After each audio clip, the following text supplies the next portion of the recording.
99 years after the Bolsheviks overthrew the tsarist regime in Russia and established the USSR, institutions and museums in several countries are coming together to hold a series of exhibitions to mark the occasion. Our reporter Maya Margit went to visit one such exhibition at the Museum of Bat Yam right here in Israel.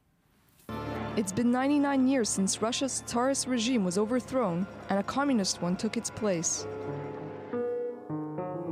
To mark the occasion, museums around the world are hosting exhibitions, screenings, and seminars. In collaboration with institutions in Greece, Ukraine, Poland, Slovenia and Czech Republic, the Museum of Bat Yam in central Israel is featuring a year-long series of exhibitions titled The Kids Want Communism. In a way, unlike the centennial, 99 years enable us to look at what could have happened, what should have happened, what should not have happened, what might still happen, so that 99 leaves that, missing part that still calls for our engagement and involvement. It's not a sealed story.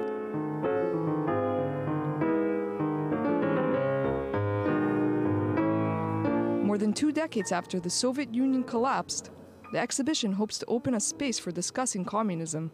Much of the art on display is by contemporary artists. In his work, Ra'anan Harlap collects objects used in the construction of buildings to create an installation designed to imitate early public housing in Israel. Housing was a given. It was not something elusive that one had to dream about. At the time, it was almost obvious that people would have a roof over their heads. This notion is perhaps connected to communism, or that perspective, which argues certain things are not meant to be commercialized. Soviet-era art is also on display in The Kids Want Communism. Aelita, Queen of Mars, is a 1924 flick considered to be the first ever Soviet science fiction film. In fact, it was a source of inspiration for Fritz Lang's classic, Metropolis, which came out just 3 years later. It's based on a novel, and the novel itself actually tells the story of a communist revolution on Mars, but then a failed one.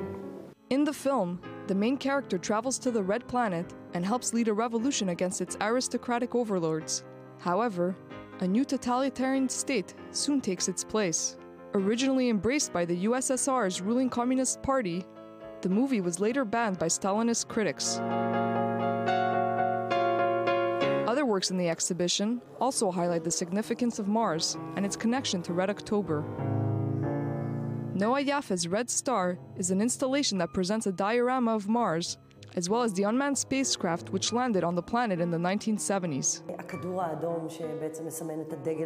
The red planet basically symbolizes the red flag, to go to another place and to build a new idea there, a place where everyone is completely equal, we could say. Childhood memories, looking at the stars, sci-fi films, and dreaming about an alternative future.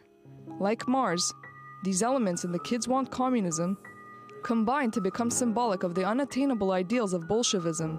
Just like the Red Planet, they remain a distant horizon, always out of reach.